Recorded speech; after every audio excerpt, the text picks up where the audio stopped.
Hi guys, welcome back. We are back with another video in our playlist for how you can go out and publish a book today if you've never done it, self-publishing on Amazon specifically. So today is going to be all about book covers. Awesome. Yeah, let's get into it then. So why are book covers important? So you might have, everyone's heard the old saying, you don't judge a book by its cover. In the world of self-publishing or just publishing in general on Amazon, you definitely do. Customers definitely judge a book by its cover. It's the first thing a reader will see after they type in their desired keyword. So if they're wanting a book on chess, they're going to type in chess book for beginners or whatever it is, and they're going to have a selection of books in front of them, and basically they're just going to look through and which one catches their eye pretty much. So your cover has one job and one job only, and that is to sell the hell out of your book. So it's really important. Yeah, definitely. So what is a good cover? A good cover is something that has very clear images and text that is text that allows your readers to immediately know what the book is about, and also something that stands out from the competition. So while your cover obviously should make sense for your niche, it is always like a good idea to try to make it a little bit different from your competitors just to make it stand out. So just to hammer the point home, don't underestimate how important a book cover is to the success of your book, because even if you have great content, if the cover is crap, no one's going to want to even know what it's about. Yeah, we've definitely noticed that a few times when we published a book. We thought we had an amazing book, but on reflection, the cover was really bad, and the sales weren't as good as we kind of thought they would be with the number of reviews we had. Yeah. So we changed the cover, and all of a sudden our sales, I think they went up by like twofold, didn't they? It was kind of crazy. Up a lot. Okay, so poor covers, kind of the opposite to good covers. A boring style, and we're going to show you a little bit what kind of that means. And when you when you first glance at it, remember your readers are just glancing at it just initially. If they don't know what it's about, then you lost the sale already. So really important not to do that. So let's go into Amazon here. We just typed in gardening book, and we're just going to go through just a few examples. Kind of what's a good cover, what's not a good cover. Actually, I quite like all of these, to be honest with you. Yeah, those are quite nice. All pretty good. So you know what it's about straight away here. It's about got gardening pictures, wellies, rake. So yeah, really, you know what it's about straight away. Color scheme is quite nice as well. They have highlighted some of the words important, like self-sufficient and homestead. Let's look out for a boring one then, shall we? Just shout when you see one. These are actually all quite good, aren't they? I feel like that one. What are you going to say? What are you going to say? This one looks a bit funny and outdated, but that looks like an authority figure, so he can get away with it. But exactly. It might just be that it's actually quite an old book. I'm not actually sure, but we actually cover this one in our course. Oh, do we? Yeah. So I think that's 2009. Yeah. Oh, okay. Yeah. So you can tell it looks about 13 years old, to be fair. It does. Let's look at some others. So hopefully you can just kind of see, guys, what covers jump out to you and which ones don't. Covers can be a bit subjective sometimes, but it's also, there are like certain ones where it might be a bit like ambiguous as to whether it's a good cover or not, but then there are some covers where they're just very obviously bad that you shouldn't make a cover like that, if that makes sense. I kind of don't like this one at all. Oh, really? I thought it was kind of cool. Do you like it? Ambiguous. Okay, there you go. Subjective. But again, there are like certain ones that you just know that you see and they're just terrible and you don't want to make them like that. Let's see if we can actually find one that's actually... Yeah, none of these are actually really bad, to be honest with you. No, honestly, they're all pretty good. Yeah, it's kind of... Should we do a different niche, maybe? Go into like... Well, what we can do is go to the... Oh, like page... Oh, that's a good idea. The lower down the page is probably going to get some worse covers, because obviously covers are really important. Although it's getting awkward now. Shall we look for a different... Oh wait, that one's actually not very good. That one's a bit... It's not terrible, but it's just a bit boring. Like, it's just very... Well, compared to, let's look at, these kind of really jump out at you, and then you kind of see this one, it's just... It's quite boring. There's also so much writing. There's a lot of writing, and there's no creativity. It's literally just a picture slapped onto a cover, or like that. Cool. That one is. This one's quite bad as well. That's pretty much the same as the one we just saw. So, I mean, as we said, it can be quite subjective. David the Good.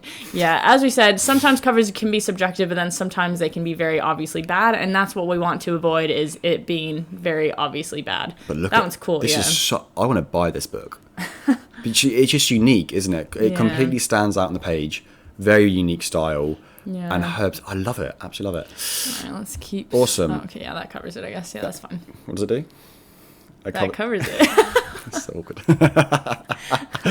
Okay, so getting your book design. We have two options.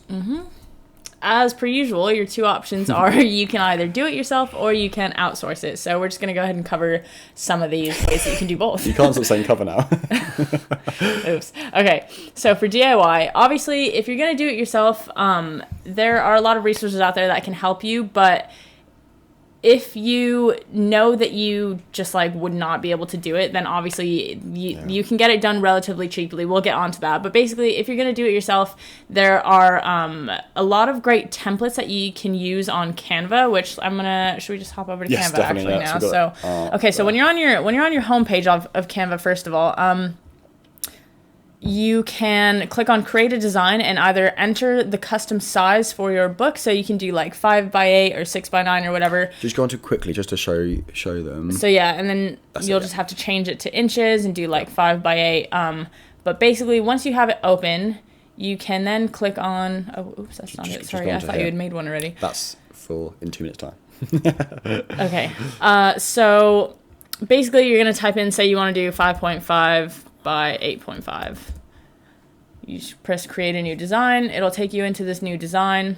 So basically you just type in book covers, and then you'll obviously see all of these different ones for different book covers, and you can kind of just try to pick one that maybe fits with your theme and then change it around to be like the style that you want it or to fit to the niche that you want it. So it's pretty straightforward. They make it quite easy with all the different templates. So that is always an option if you want to do it yourself.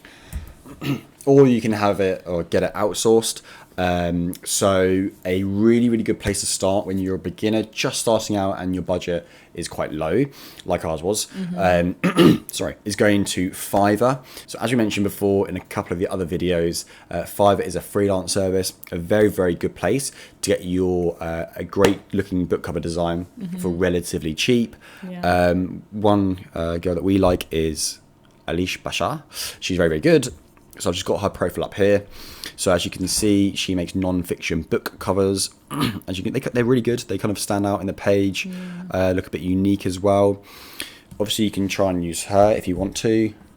Failing that, you can just go in here. Sorry, one more time. Non-fiction. Non-fiction book covers. And essentially, a list of, or a selection of book cover designers is going to appear in front of you, and then you can basically just filter through different filters up here. Budget, you can be under 95. You can change under it 30. As well. You can do here as well. Yeah. Normally it's not under 30. So max is, let's just say max we can do 20. You can get a very, very good cover design for around about $10 to $20. Yeah. So just scroll through. For example, you got one starting at 15 here, one starting at 10 here, one starting at 5 here. So as you can see, there's lots of different cover design options, but our advice is just to go through and find a cover designer which you like, which you resonate with, and then send them a message and see if you can come to agreement with a cover design. Yeah, and just make sure that you actually look through their portfolio of covers. That way you know whether or not the style that they actually can create matches what you actually want. And also make sure they've got good reviews. Like, make sure that they've done a lot of orders already and have been successful with all of them. So yeah, just make sure to look out for those things. One last thing, non-fiction versus fiction. Different cover design very style. Different, yeah. So make sure they're non-fiction cover designers. So that is her. And then back over here, so you could get it done in Fiverr. All right, so you're going to have 3 different versions for your book covers. So you're obviously going to have your ebook and your paperback and then your audiobook as well. So for the ebook, it has to just be a plain old JPEG, which will be your 5.5 by 8.5 single image. And then for the paperback, it has to be a print-ready PDF, and a paperback is going to have to obviously wrap around the whole book. So you're going to have the front cover, the spine, and then the back cover. And then you're also going to have the audiobook, which will be a JPEG, and it has to be a square image that is at least 2500 by 2500 pixels.